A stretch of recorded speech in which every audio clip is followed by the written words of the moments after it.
Sabe esse mal-estar? Essa densidade? Essa coisa que parece que todo mundo está sentindo, que todo mundo compartilha, que todo mundo entende em alguma medida, né? Que tem no ar, assim, essa intensidade, essa densidade, uma coisa que é cara, tá tudo errado, né? Tem gente que não sente, tem gente que está anestesiada o suficiente para conseguir seguir, né? Para conseguir seguir, para conseguir não entrar em altos questionamentos, não se, assim, é como se a dor não tivesse batido de forma intensa o suficiente para as pessoas precisarem questionar e rever algumas coisas, né?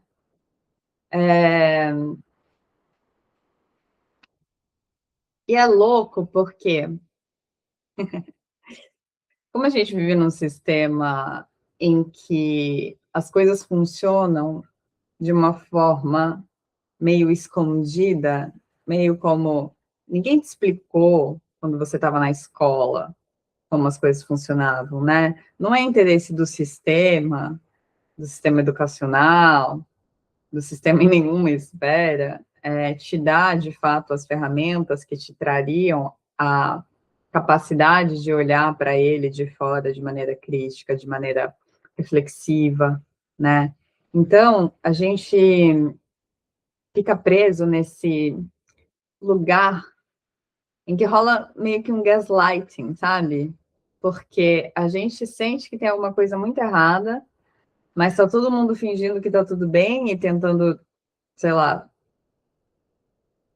cuidar do seu em alguma esfera e fingir que tá conseguindo, porque é doloroso, né? Admitir que a gente não tá tão bem adaptado assim, e a gente gostaria de estar melhor adaptado. E a gente gostaria que o problema fosse a gente, né? Porque isso vem lá da infância, eu já expliquei aqui antes, né? Lei da teoria. Lei da teoria, não, né? A teoria do apego versus autenticidade.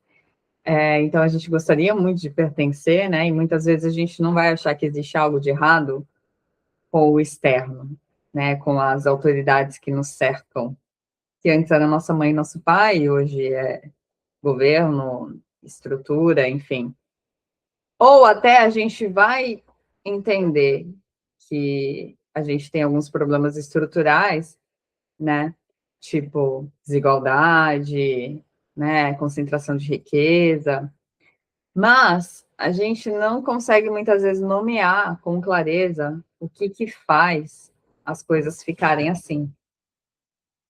E aí, se falta repertório de vocabulário para a gente conseguir elaborar por que as coisas estão assim, além da gente não conseguir ter clareza sobre elas, porque a gente só tem clareza. Já parou para pensar nisso? Que assim, você só tem clareza sobre uma relação abusiva ou sobre algum trauma que você passou a partir do momento que você reconhece aquilo e você consegue nomear aquilo? Porque quando você está vivendo a parada, muitas vezes você pode não perceber, por não estar conseguindo ter essa clareza e essa capacidade mesmo, assim, né, de dar nome aos bois, sabe? E eu sinto que a gente está nesse momento, nesse lugar, né? A gente tem várias teorias sobre qual que é o problema. Inúmeras teorias.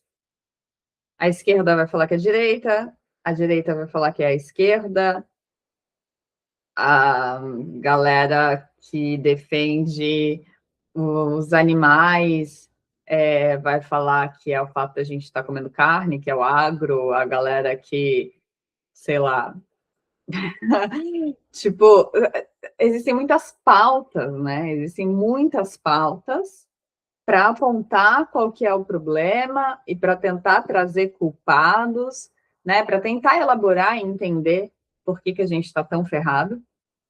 E algumas dessas teorias são bem boas, né? Eu acho que, na verdade, elas são complementares, né? Mas é muito importante, assim, que a gente entenda que se elas são complementares, existe uma necessidade muito grande da gente aprofundar, né, de entender como que elas foram estruturadas dessa forma. Porque hoje a gente tem um sistema de produção de doenças, né, que está deixando a gente muito cansado e muito refém, né, porque está sequestrando, inclusive, a nossa capacidade reflexiva e crítica de conseguir olhar para o mundo. Isso é feito em várias esferas, né? Isso é feito numa esfera biológica, em que você tem um país como o Brasil, ou os países da América do Sul ou da África, que ficam recebendo todos os resíduos tóxicos que nenhum dos países de primeiro mundo quer, né? Então, a gente tem muito mais agrotóxico na nossa comida, a nossa água está infectada, a gente tem vários problemas biológicos mesmo, né, que estão sequestrando a nossa saúde, a nossa vitalidade e, portanto, também a nossa capacidade crítica, porque se o nosso corpo não tem uma referência saudável de vida, ele também não tem uma referência saudável de mente. E isso tudo corrobora para que a gente não tenha clareza, né? E não só que a gente não tenha clareza mental para entender como as coisas funcionam, mas também vicia a gente em estímulos muito rápidos, muito fáceis, né, de dopamina. Então, a gente vive uma crise muito grande de adicções mesmo, né, de vícios, de drogas, de vício em cigarro, em álcool, enfim, em substâncias que, inclusive, são encorajadas por esse sistema, né, para que a gente tome, para que a gente se envenene, se intoxique, né, por dentro, porque esse sistema está completamente intoxicado por fora, e a gente sempre vê esses fractais, né, tudo aquilo que a gente está vivendo dentro também é um reflexo, assim, do que está fora.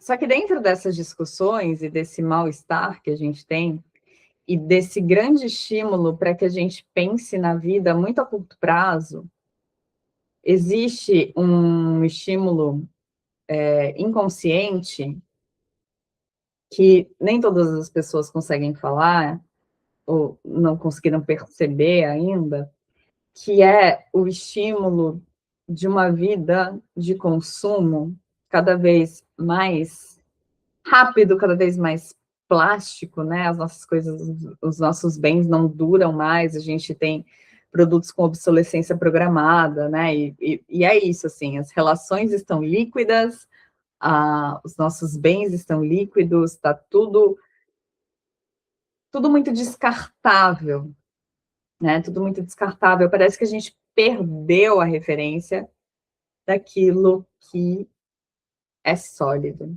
daquilo que traz uma certa base, daquilo que dura ao longo do tempo, daquilo que não é essa coisa descartável, é uma outra palavra que eu gostaria de usar, mas ela não está vindo agora.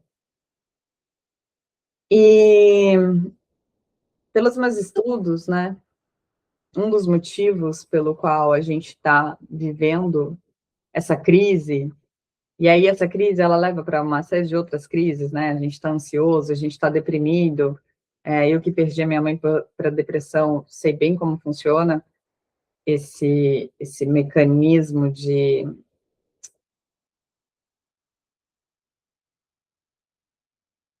estar preso, assim, um pouco dentro da própria mente, dentro dessas preocupações, né?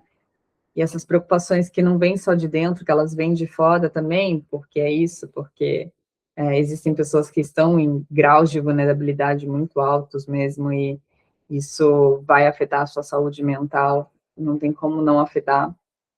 E, enfim, a gente está num mundo cada vez mais ansioso, cada vez com mais doenças autoimunes, e nada disso é por acaso, né? Na verdade, tudo isso é consequência do quanto a gente se desconectou do nosso corpo e começou a obedecer narrativas de controle em que a gente perdeu a nossa autonomia, em que a gente perdeu a nossa soberania, em que a gente perdeu essa convicção, essa permissão para escutar aquilo que está dentro da gente, né? Porque a gente está muito cansado na rodinha dos ratos, presos na Matrix, correndo atrás de conseguir acumular dinheiro, às vezes nem acumular, né? De conseguir, assim, pagar as contas. E a gente não sai do lugar, né? Porque quanto mais parece que a gente se dedica, quanto mais parece que a gente vai, tipo, as coisas aumentam e essa situação só vai piorando, na verdade. E a gente vai ficando mais cansado, mais burnout, mais exausto, mais sem, cara, sem motivação, e aí isso faz com que a gente fique mais viciado em hits de dopamina, em açúcar, em fast food, nessa vida plástica, nessas relações líquidas e esse ciclo, né? E aí a gente vai repetindo esse ciclo e vai ficando escravo, né, desse sistema de todas as formas, porque ele realmente é muito perverso em todas as esferas, né? Ele cria doença para lucrar, ele cria guerras para lucrar, ele cria essas muletas, né? A medicina alopática, que não vê a gente como um ser holístico, mas que vê a gente como, sei lá, sintomas separados, sem nenhuma consciência social e tudo. E uma parte desse mal-estar, né, como eu vinha dizendo, que às vezes não fica clara para todo mundo, ela está intrínseca na própria concepção e formação ou essência do dinheiro que a gente usa hoje em dia, né? Hoje em dia a gente usa um dinheiro fiduciário, que é um dinheiro que é descartável, é um dinheiro que tem uma longevidade, digamos assim, curta, né? A gente vê principalmente em países do terceiro mundo processos de hiperinflação com alguma frequência, processos de moedas que morrem com alguma frequência, porque o próprio dinheiro que a gente usa perdeu completamente a referência de o que seria uma coisa que realmente é durável e realmente é uma base de sustentação para as nossas trocas energéticas, que é o que deveria ser o dinheiro, né, em primeiro lugar, porque é uma ferramenta de troca energética. E por mais que a gente não entenda isso objetivamente, conscientemente, por mais que isso não esteja assim dado, porque na verdade eu acho que isso é um conceito que é bem novo e é bem difícil das pessoas entrarem em contato com esse tipo de reflexão, né? Porque geralmente eu vou falar do lugar da onde eu vim, né? Eu sou formada em cinema e o lugar da onde eu vim é um lugar de uma formação de esquerda, né? O cinema no Brasil, ele é uma indústria que não tem público. Isso não é problema da qualidade dos filmes, é um problema estrutural de como o cinema funciona globalmente, né? Inclusive por culpa dos Estados Unidos. Inclusive, muita coisa no mundo é culpa dos Estados Unidos, mas alguns países que são um pouco mais soberanos que as colônias de terceiro mundo conseguem lidar, né, com as intervenções e as imposições dos Estados Unidos de uma maneira um pouco mais efetiva. No caso das colônias, isso é um pouco mais difícil, assim, um pouco mais desafiador, né? Então, quando você tem uma formação artística dentro do Brasil, é muito comum que você vá para o lado da esquerda, não só porque ideologicamente a esquerda está historicamente atrelada a movimentos sociais, a movimentos de libertação, né, a movimentos que prezam por mais igualdade, por a gente realmente ter um olhar mais cuidadoso para as questões sociais, para as questões raciais, para as questões de diversidade, para as questões, enfim, de exploração mesmo, né? Mas também, e naturalmente, porque as ideologias, elas muitas vezes servem de pano de fundo para que a gente defenda, em alguma medida, os nossos próprios interesses, né? E uma classe artística que produz cultura, mas que não tem mercado para sustentar essa produção cultural, ela fica dependente, né, do Estado.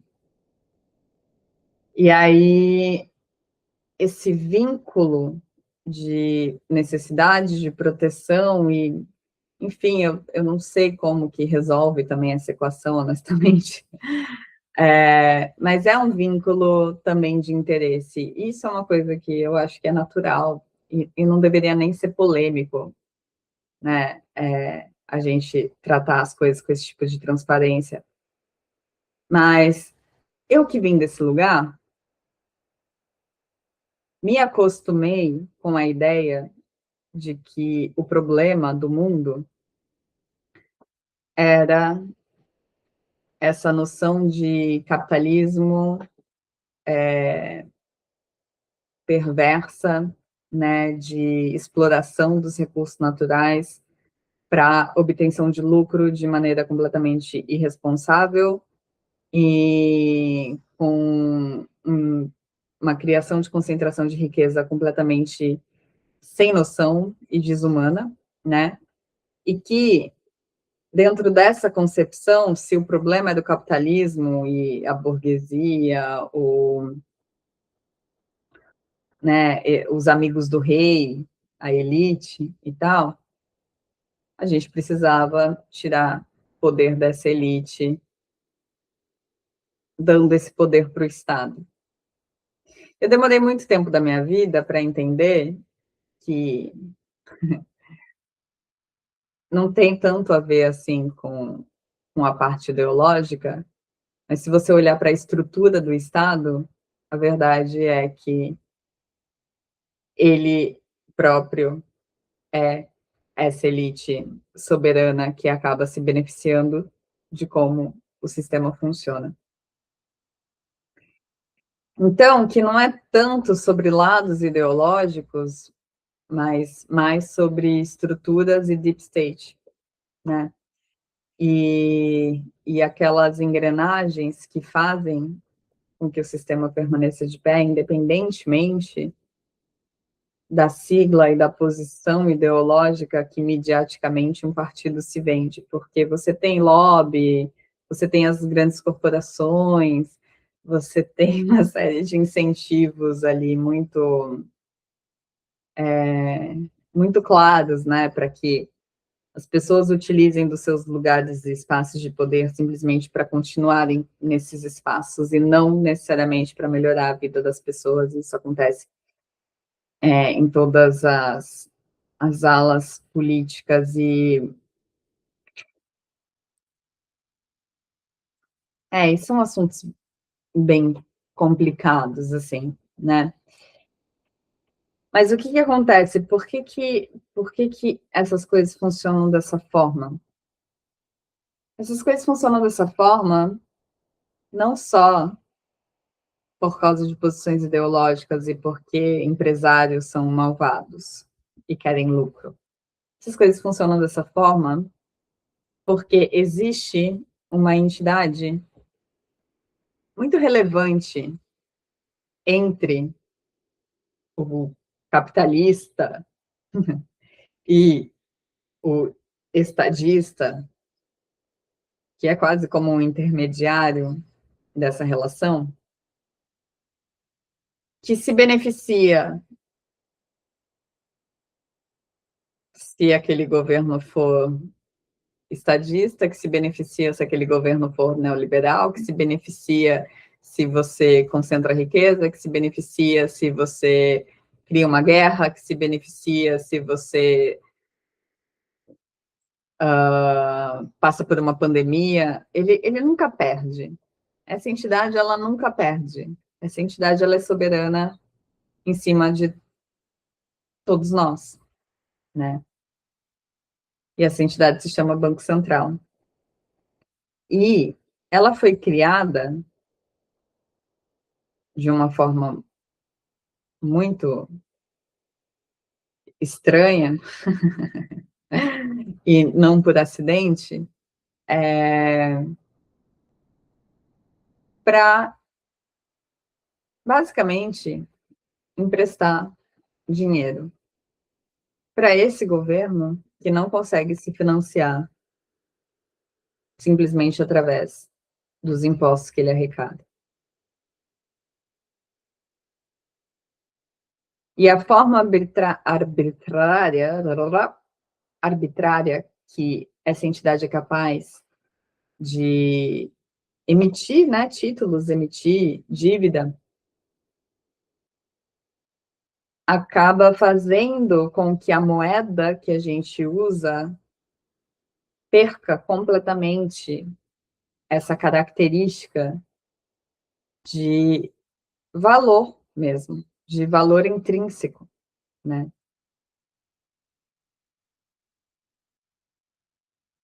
E isso faz com que a gente inconscientemente entenda que poupar não é uma coisa que vai fazer a gente necessariamente prosperar a longo prazo.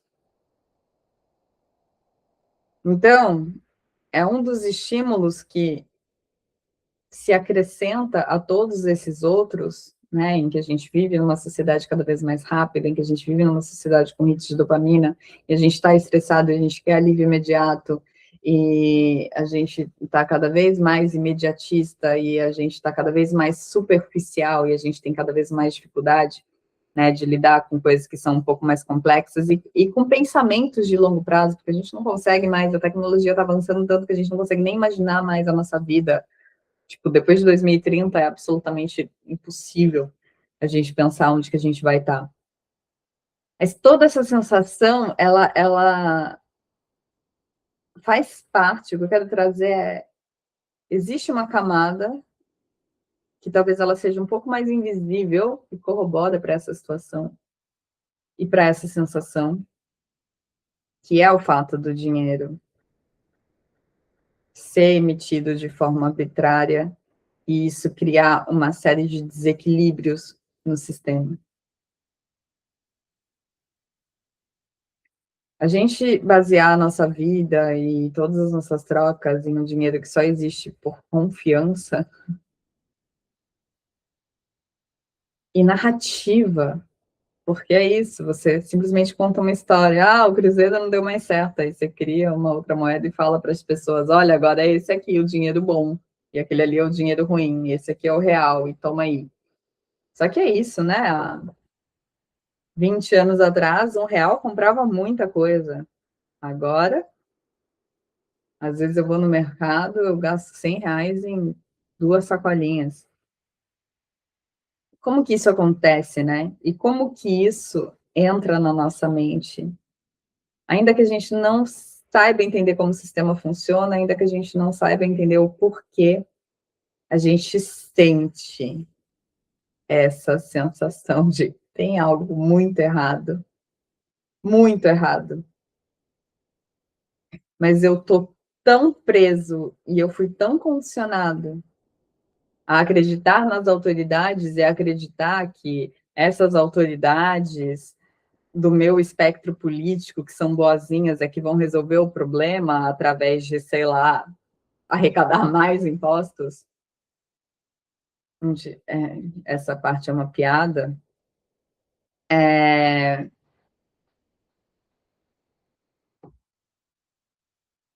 porque a gente está tão condicionado a esperar alguém vir salvar a gente, né? Isso é um pensamento tão perigoso se a gente for pensar. Porque se a gente se convence que a gente tem um salvador pessoal, talvez a gente esteja se aproximando mais do fascismo do que a gente gostaria.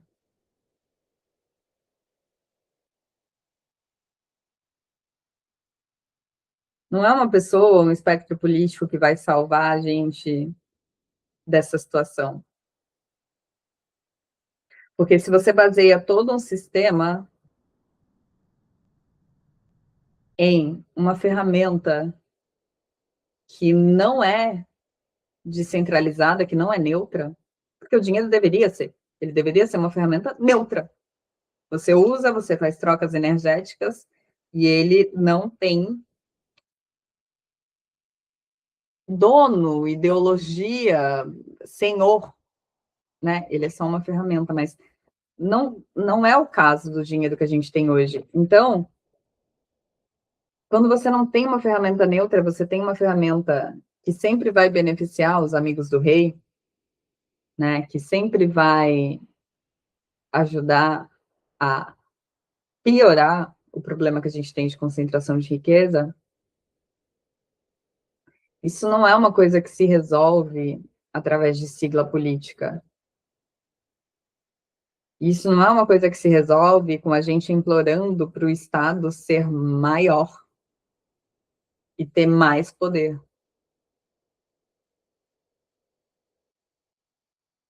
Assim como não é uma coisa que se resolve com a gente falando só que a iniciativa privada vai resolver todos os problemas do mundo, porque a gente sabe que não é. Na minha opinião, isso é uma coisa que se resolve quando a gente identifica de forma muito mais clara e consciente o problema e escolhe não participar mais do problema. E como que a gente escolhe não participar mais do problema? Bom, até pouco tempo atrás a gente não podia, né? Não existia alternativa que a gente ia fazer. Agora, desde 2009, a gente criou uma tecnologia que muda todo o paradigma estrutural que a gente vinha vivendo nos últimos 50 anos, que é a criação de uma moeda descentralizada, que é a criação de uma alternativa para que você possa parar de contribuir com esse sistema que está te sacaneando de todos os lados, acabando com a sua saúde biológica, mental, financeira, física, espiritual, né? Te deixando preso em narrativas em que você tem medo de se responsabilizar pela sua vida porque você acha que uma autoridade vai fazer isso melhor para você. Eu gosto muito de contar essa história e eu sempre vou contar porque ela é, eu acho que o meu turning point, né, o meu momento de virada de chave, assim, que é quando eu me toquei que eu havia sido convencida de que eu precisava de autoridades para parir e que, na verdade, eu não precisava, isso me devolveu um senso de potência e de capacidade de agência sobre a minha própria vida, que eu acho que é justamente a solução que a gente precisa, porque às vezes as pessoas vêm me falar assim, falam, ah, Yasmin, mas o Bitcoin não resolve todos os problemas do mundo, e eu sei que o Bitcoin não resolve todos os problemas do mundo. O que resolve os problemas do mundo é a gente criar consciência sobre os problemas do mundo. Mas o Bitcoin, ele é uma forma de você mostrar para o mundo que você não quer mais colaborar com esse sistema. E o que ele traz, em nível de precedente histórico, é a oportunidade das pessoas virarem as costas falando, bom, já que vocês estão sacaneando a parada e criando inflação e deixando todo mundo fudido, doente e cagado, dane-se, entendeu? Eu não preciso usar sua moeda, eu não preciso mais te financiar. Eu não vou mais financiar essa palhaçada. Você deixa de engajar com isso, você deixa de dar energia para isso. Sua energia, inclusive, né? Literalmente a sua energia vital.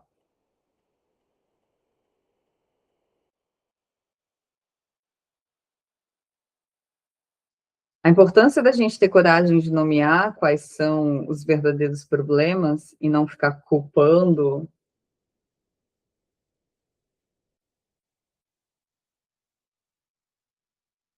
esses personagens, esses bodes expiatórios que tiram da gente a atenção e o foco, a, né, da onde a gente realmente deveria estar observando, é a única coisa que traz para a gente uma coisa muito importante, mas que a gente está cada vez com mais medo, que é responsabilidade. O nosso imediatismo e a nossa infantilidade psíquica, né, de hoje, em que está todo mundo doente, viciado e se viciando em anestesias, seja elas quais forem, para não ter que lidar, de fato, com a realidade e a sua responsabilidade sobre onde você está na sua vida,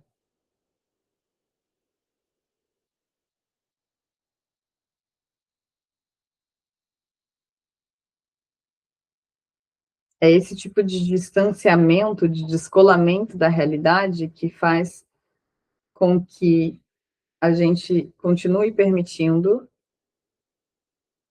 que poderes autoritários continuem controlando a nossa vida. E é bem difícil ter coragem de enfrentar isso, né? E virar as costas para isso e perceber que existem outros cenários possíveis.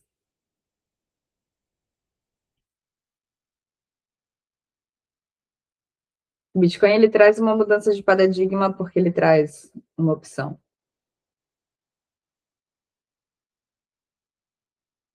Só que você tem que estar disposto a se responsabilizar por essa opção, no sentido de criar sua convicção interna para, de fato, escolher usar essa saída e disposto a trocar o seu prazer efêmero por um investimento a longo prazo. Se você entrar em Bitcoin porque você está tentando ficar rico do dia para a noite, o que vai acontecer vai ser que no meio do processo você vai vender o seu Bitcoin para comprar outras moedas mágicas que vão mexer com a sua ganância e a sua arrogância. E no final, você pode até deixar de acreditar no Bitcoin como uma saída.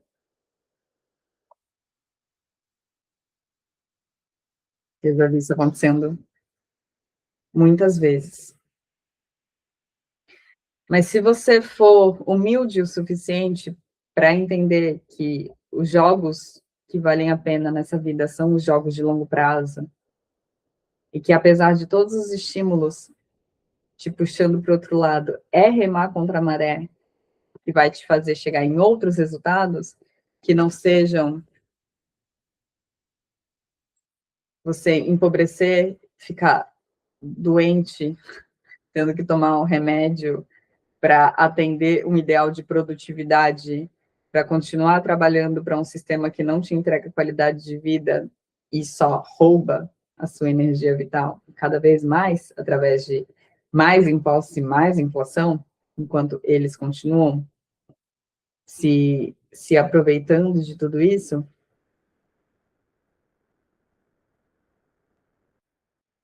enquanto você não consegue nomear essas coisas com clareza, você também não consegue entender qual a sua responsabilidade